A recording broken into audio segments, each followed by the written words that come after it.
Nawaitu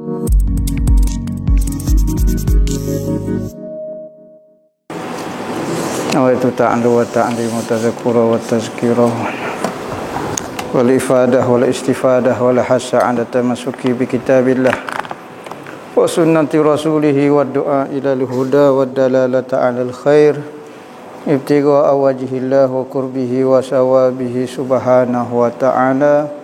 Allahumma inni as'aluka ilman ladunni wa mashraba safihan ya wahabu ya ghani.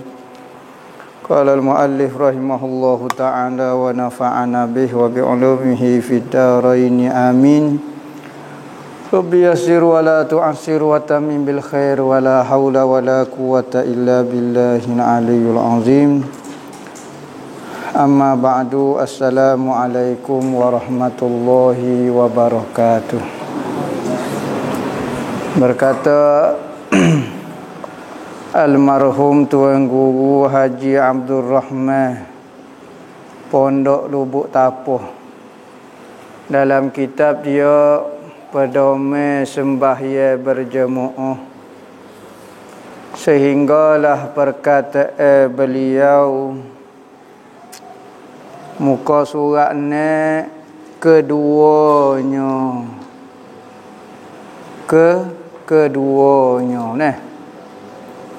keduanya yakni kedua daripada 12 syarat mengikut imam, berhimpun keduanya imam dan makmum satu tempat, dan bagi kelakuan berhimpun itu ada 4 kelakuan. Pertama, imam dan makmum di dalam masjid. Jadi syarat yang kedua untuk mengesahkan seorang itu berjemaah, mestilah tu imam dan makmum dipanggil duduk dalam satu tempat. Maka duduk dalam satu tempat ini ada 4 keadaan. 4 keadaan ini masih lagi dipanggil imam dan makmum berada dalam satu tempat. Pertama, imam dan makmum dalam masjid. Kedua-duanya di dalam masjid. Maka sah mengikut makmum akan imam, dengan ketahuinya makmum akan pindah imam kepada rukun-rukun. Maka syarat yang pertama, kalau imam dan makmum duduk dalam satu tempat, maka mestilah makmum mengetahui gerakan imam. Tok imam berpindah daripada qiyam kepada rakaat, tahu. Dengan melihat. Seperti makmum lelaki melihat tok imam duduk semaya. Atau mendengar. Ingat masalah ni dalam masjid ni dah. Kita kecek kedua-duanya di dalam masjid. Maka pilih salah satu. Makmum tu tahu pergerakan tok imam dengan cara lihat atau mendengar suara imam. Dia tak nampak tapi dia dengar suara tu imam seperti makmum perempuan. Tak nampak apa. Tetapi dengar suara, ya saya dengar. Awak dengan tu imam awak duduk dalam masjid? Ya, kedua-duanya dalam masjid. So dengar suara tu imam, Allahu Akbar. Atau muballigh. Muballigh ni orang yang menyampaikan suara imam. Suara tu imam awak dengar? Tak dengar. Awak tengok tu imam? Tak tengok. Lepas tu awak tahu mana tu imam berpindah? Saya dengar suara muballigh. Muballigh ni orang yang menyampaikan suara imam. Maka orang yang menyampaikan suara imam ini tidak disyaratkan dia tu sembahyang sekali dengan makmum sakni. Kalau dia duduk saja, diupah hanya untuk menyampaikan suara tu imam, maka sah juga. Tu imam akan takbir Allahu Akbar. Dia Allahu Akbar. Tengok Ita tu duk makan Maggi, cap puak. Nah, penuh kuih dalam mulut. Air sirak lagi, cap geruk minum. Boleh ikut suara dia. Kerana apa? Kerana dikiahkan dengan suara speaker. Speaker je semaya sekali dengan kita. Mic tak je semaya dengan kita. Tapi kita duk dengar suara tu email ko, suara mic ko, suara gapo dia. Suara mic kita dengar. Maka mic ni semaya ke tak semaya. Boh ke dia alat tak semaya tak gapo pun. Maka kalau orang lagi-lagilah dan tidak disyaratkan mubalik itu adalah orang semaya. Kalau orang tino boleh ke tak? Orang tino nak jadi mubalik. Allahu Akbar. Nampak misalnya. Tak ada masalah, dia hanya menyampaikan suara imam sahaja. Nah.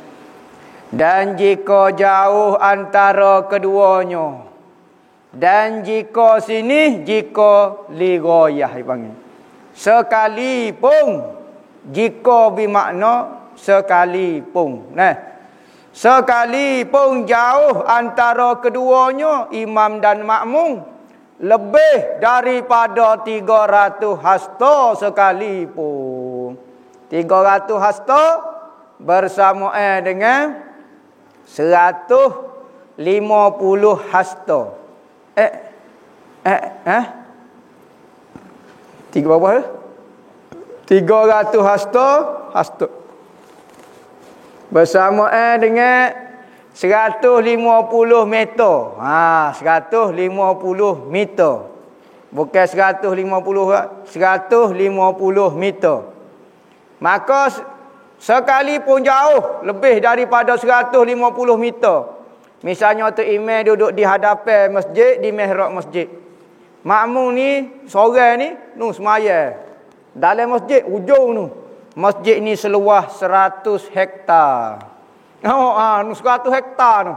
Duduk di ujung tu. Jarak di antara imam dengan makmum 100 hektar. Tak tahu bukan ekar, 100 hektar. Duduk ujung tu. Tetapi dia dengar tak suara? Ya, saya dengar suara speaker. Besarnya speaker. Hukum dia. Kerana apa? Kerana masjid itu sememangnya ia tu tempat sembahyang.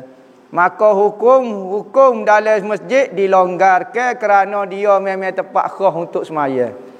Berbeza dengan tempat yang bukan masjid, seperti rumah, seperti di stadium, seperti di pejabat, seperti di madrasah, seperti di pondok.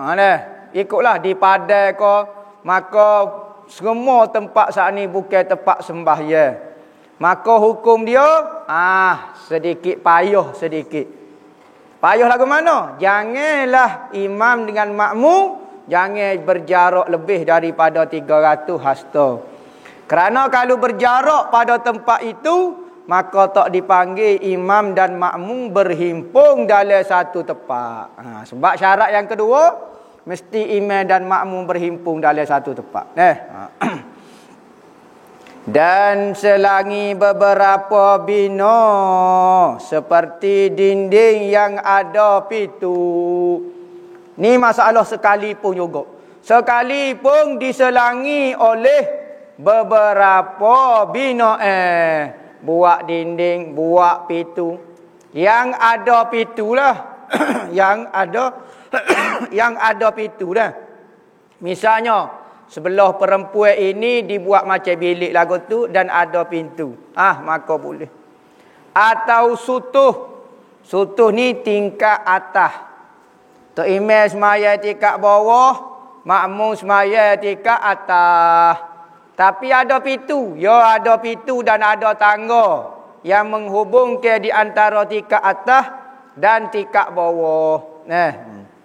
Yang ada tangga, sutuh ni tingkat atas yang ada tangga. Kalau tak ada tangga tu, maka tak boleh.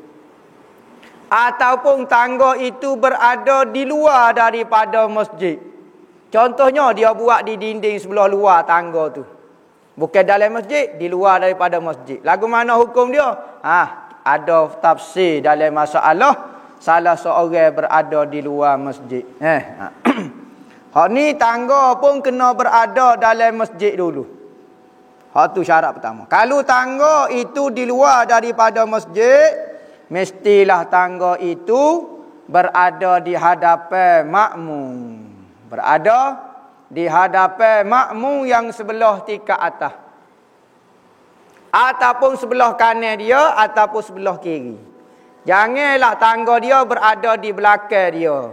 Kerana apa? Kerana menyebabkan dia nak pergi ke imam membelakangi kiblat. Nah, sebab tangga duduk belakang kiblat maka tak sah.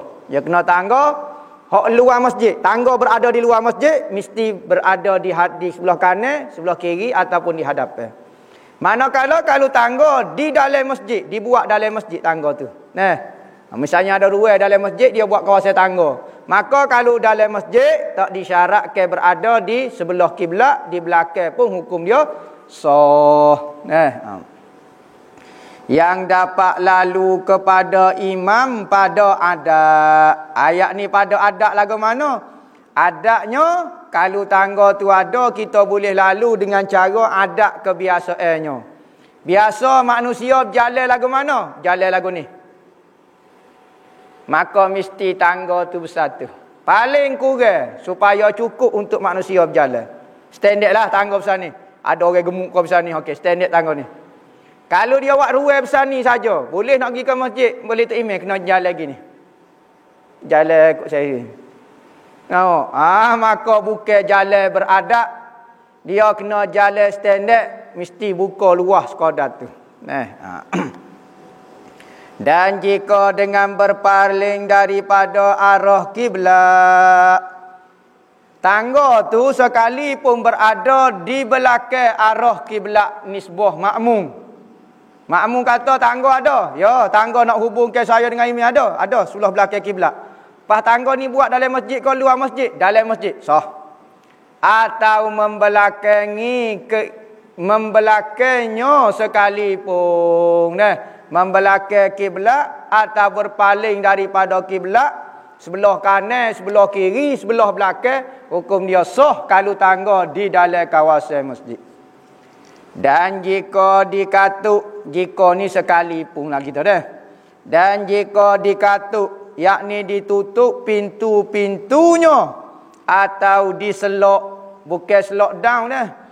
Diselok yakni dikoci, pintunya sekalipun. Sekalipun pintu nak naik kepada tingkat atas, dikunci ataupun diselok. Anak koci ada. Pintu tu masih diguna. Ya, maka dikira berhubung. Sekalipun pintu tu terkunci, ya terkunci. Tetapi kalau pintu itu sudah tak digunakan, seperti dipala dengan kayu, dipala dengan besi, diteri, diikat bata seminggu apa, maka tangga tu tak boleh berhubung dah, maka hukum dia tidak sah dah, putus dah hubungan imam dengan makmum. Bersalah, yakni bersalah ke apa? Yakni putus hubungan di antara imam dengan makmum, ataupun terjemuh dia batalah, putuslah hubungan, tak dikira berhimpun imam dengan makmum dalam satu tempat, dipakukan dia pitu. Yakni mudah terjemuh, paku ni tak digunakan lagi, sudah diselok, sudah teri dah ikat bata, maka tak boleh. Tidak dapat lalu, tiada sah mengikut. Kalulah pitu itu dipaku, diselok, mudah nak sebut, pitu itu sudah tidak digunakan dan diikat bata dah, maka tak boleh. Dan kelakuan yang kedua, pertama, imam dan makmum berada dalam masjid, tu hukum dia. Mudah sekali adalah imam dengan makmum, kedua-duanya duduk dalam masjid. Hal tu hukum paling mudah sekali. Sebab imam dan makmum berada di tempat sembahyang. Kedua, imam dalam masjid, makmum di luar masjid. Tak tahulah, contohnya makmum terlalu ramai sehingga berada di luar masjid. Jauh tu. Masjid kecil, Tok Imam duduk dalam kong, makmum duduk tengah panas, sore kelik. Nyambak di AJK masjid. Duduk tengah panas. Semaya dia sah ke tak? Kena tengok. Apabila salah seorang berada di luar masjid, maka hukum dia tidak semudah hukum yang pertama. Sama ada Tok Imam duduk semaya di luar masjid, makmum duduk dalam masjid, ataupun Tok Imam dalam masjid, makmum di luar masjid. Semua tu sama saja.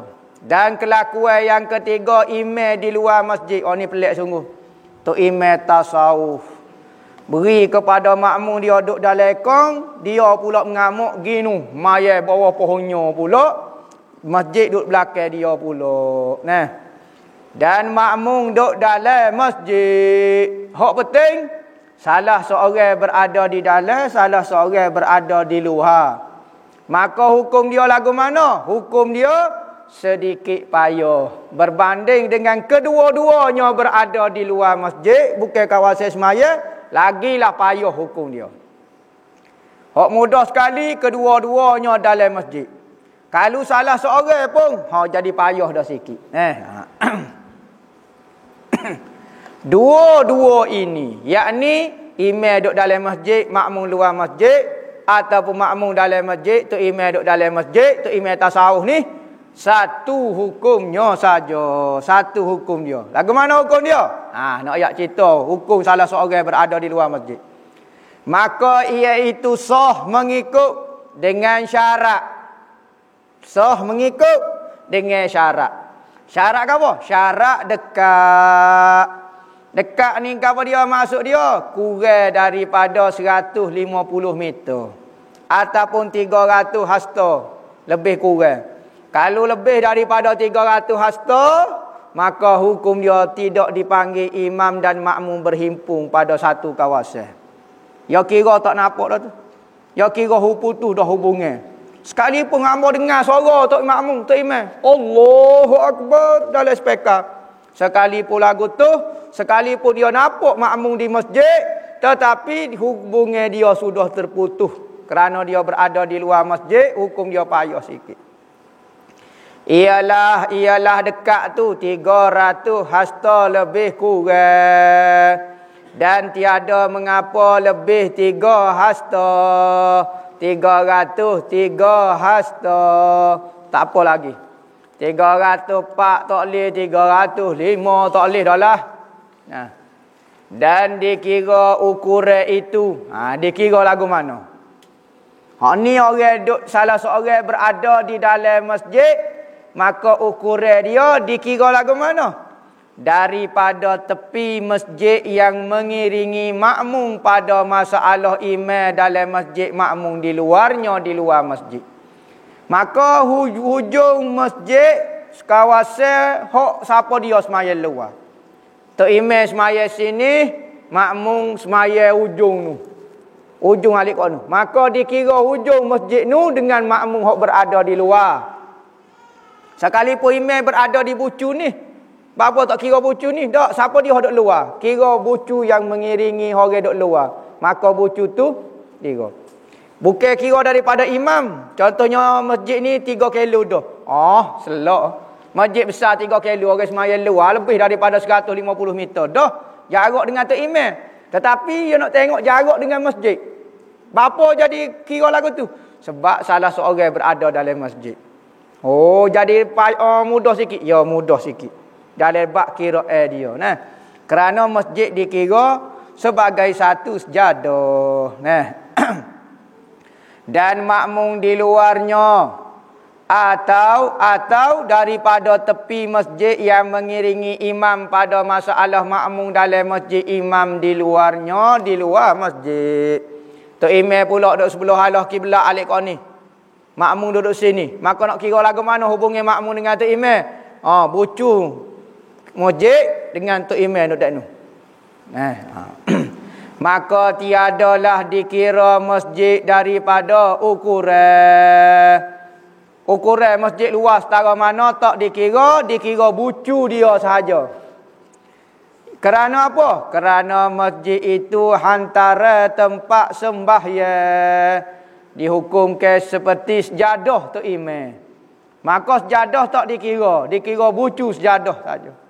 Maka tidak masuk ia masjid saat ni dalam hak yang menceraikan antara kedua imam dan makmum. Maka dia ke masjid ke tidak disyaratkan jauh cuma mana, beza cuma mana pun, jauh setara mana pun tak dikira. Maka bucu masjid baru tak dikira ukuran. Dalam masjid tak dikira. Seperti masalah pertama, imam dan makmum dalam masjid, maka tak dikira jarak. Sekalipun 300 hektar. Kita sebut dah. Satu masalah yang kedua dan yang ketiga. Salah seorang berada di luar masjid. Dan kelakuan yang keempat, yang ada 4. Kelakuan yang menunjuk ke imam dan makmum dalam satu tempat. Imam dan makmum pada lain daripada masjid. Imam dan makmum berada lain daripada masjid. Ada kalanya, kadang-kadang keduanya, yakni imam makmum di dalam padang. Duduk dalam padang ko di atas padang. Cakap dia duduk dalam padang. Dalam padang ni ada binatang dipanggil cikgu. Cikgu ni dia duduk dalam pasir, unduk-unduk ni. Unduk puyuh tu, unduk-unduk. Cikgu ada jenis binatang duduk dalam pasir, duduk dalam padang. Maka tu imam ni bukan binatang tu. Dia duduk atas padang. Padang dia duduk atas padang.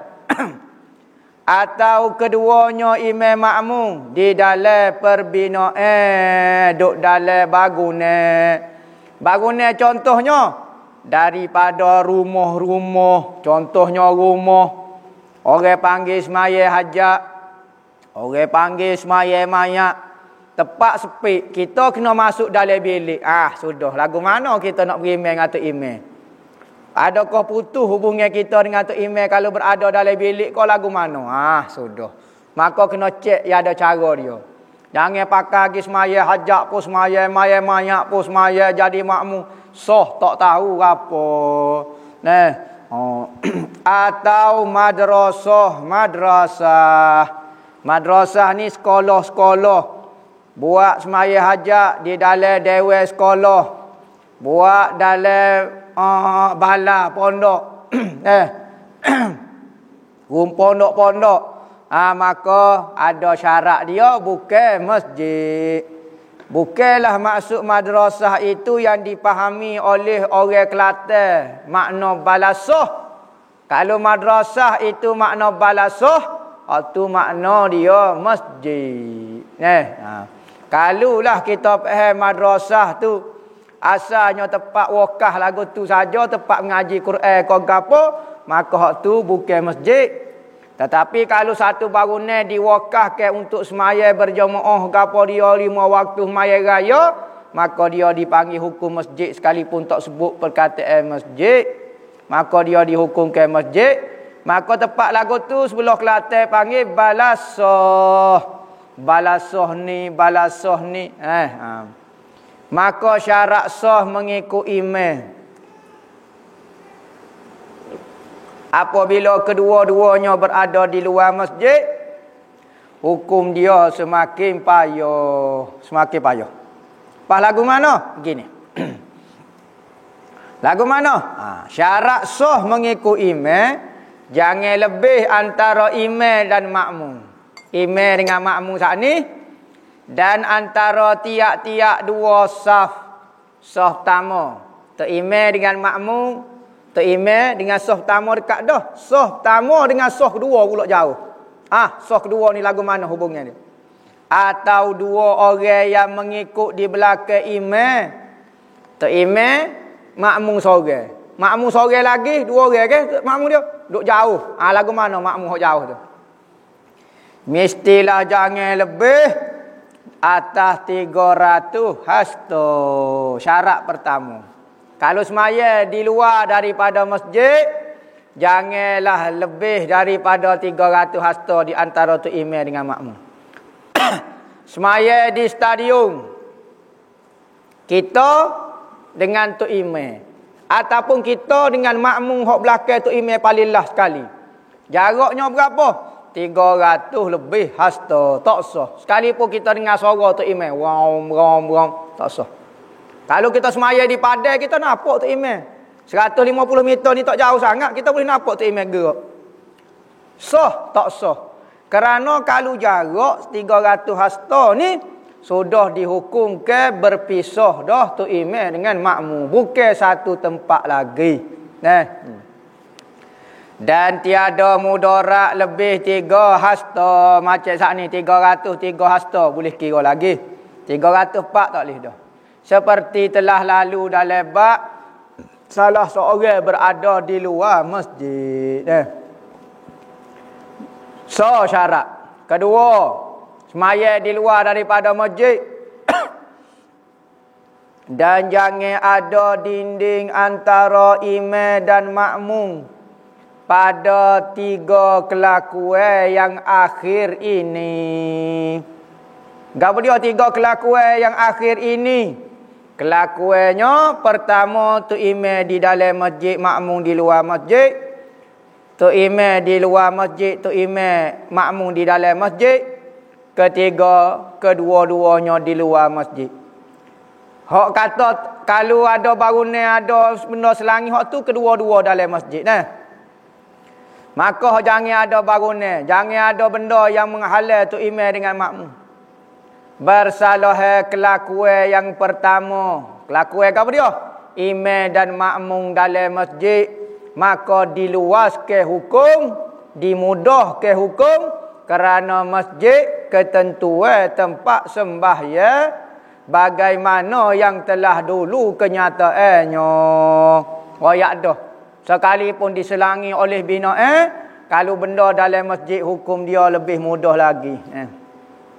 Maka jika ada antara keduanya, imam dan makmum, dinding, sudah ada dinding. Nyikat bata, buat dinding. Dinding separuh, kau dinding sekerak, hok panggil, hok penting, orang panggil dinding. Yang ada pintu terbuka, pintu terbuka. Maka harus mengikut mereka yang berdiri berbetulan pintunya. Kita semaya di luar masjid, maka kita nak ikut tu imam duduk dalam masjid dengan makmum-makmum dia. Lagu mana? Nyokoci pintu, tinggallah buka pintu, so kita nampak makmum bocor masjid seorang. Maka boleh kita maya dengan tu imam dalam masjid, kerana kita nampak makmum berada di depan pintu tu.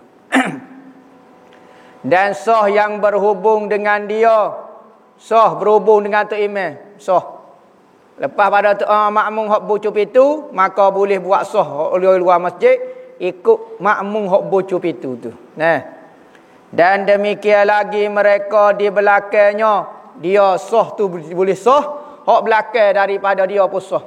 Sah habis. Buat sah. Orang belakang luar daripada masjid, hok berbetulan dengan pintu tu sah, hok di belakang pintu tu boleh buatlah seterik-seteriknya.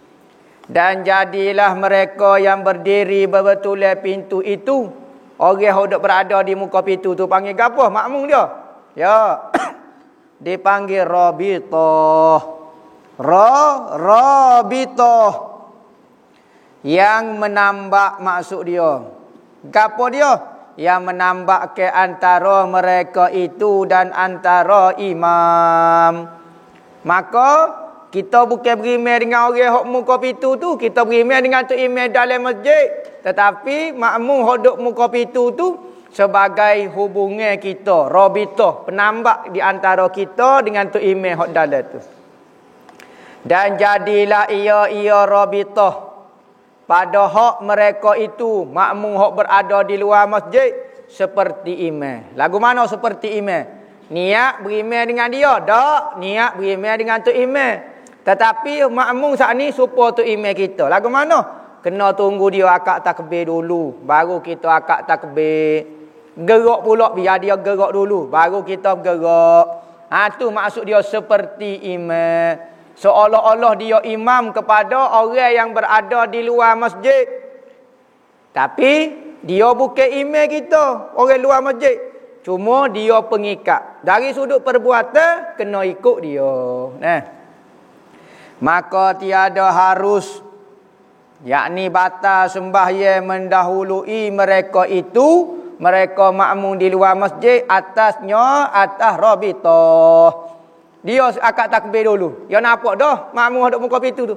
Bunyi Allahu Akbar, tu imam akad takbir. Dia akad takbir. Makmum hok muka pintu saat ni rabitah dia tak akad takbir lagi. Tak sah.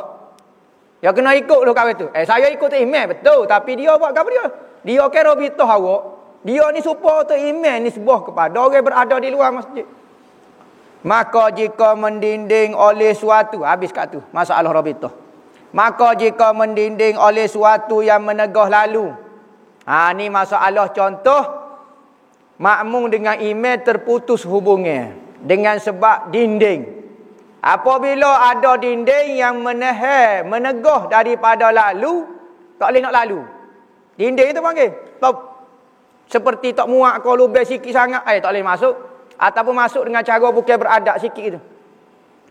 Seperti, tengok, benda yang menghalal lalu. Contoh bagi benda yang menghalal lalu, pagar jarak. Pagar jarak. Ada masjid dia buat macam sobek gitu nah. Macam corok lagu tu pagar jarak. Kita nampak tu imam, kita dengar suara tu imam. Tetapi tak boleh pergi sebab pagar. Dia buat pagar-pagar jarak gitu. Maka ni contoh bagi makmum terputus hubungan dengan tu imam. Sekalipun nampak tu imam, sekalipun dengar tu imam, tapi dia dipanggil terdinding daripada tu imam sebab tak boleh nak lalu. Atau menegah lihat. Ni contoh makmum tak sah belakang ni semaya kerana dihalal oleh benda yang menegah daripada lihat. Kita sebut dah, makmum kalau semaya di luar daripada masjid kena dengar dan lihat. Dengar dan lihat dua-dua. Kena dengar dan lihat dan boleh lalu. Mana kalau dalam masjid dengar atau lihat. Dengar atau pilih lihat. Tapi kalau luar masjid kena dengar dan lihat. Contoh benda yang menegah daripada lihat pula seperti pintu yang dikatuk. Hanya koci dah pintu. Ya Rabbi tutup. Maka tak nampak dah lah. Tak nampak tu imam di dalam masjid. Nya tutup pintu. Tapi kalau pintu dibuat daripada kaca, menghalal lihat ke tak? Menghalal lihat ke tak? Tak halal lihat. Tapi halal lalu. Tak boleh lalu sekalipun buat daripada kaca. Gedung kelecak. Maka tak boleh juga buat daripada kaca. Lepas tu nak suruh buat daripada apa? Nanti lepas ni contoh. Dan seumpama pintu yang dikatuk. Yakni pintu dikatuk apa hukum dia? Tak sah ni. Tak sah imam dengan makmum. Contoh seperti pintu yang dikatuk juga. Tabir yang diholo. Tabir orang maya masjid, maya bukan masjid, ikutlah maya tempat lain nyawak kain gitu, kain lasir lagu tu. Tak nampak tu imam. Makmum tino tak nampak tu imam. Maka kena selok, kena selok biar nampak tu imam. Kalau malah selok, buat tabir jarak biar makmum ada boleh tengok sore tu imam. Soh dah, tak payah selok kalau ada tabir hok nampak. Sebab tabir yang diholok ini dikiaskan dengan benda yang menghalal nampak. Kalau boleh nampak tidak menghalal, lasir menghalal tak kita nak pergi tempat tu imam? Dia bukan contoh bagi menghalal lalu. Dia contoh bagi halal nampak. Maka kalau lah nasir tu boleh nampak, maka sah. Tak syarat kata wajib kena selok kain. Bukan selok kain semaya. Selok kain hok tu lah tabir tu. Kalau jarang dah, tak payah selok lagi. Atau tiada berdiri seorang pada berbetulan pintu, nescaya tidak sah mengikut. Tak sah mengikut belakang dalam bab masalah ni. Dan tiada mudarat batas sembahyang. Wallahu a'lam.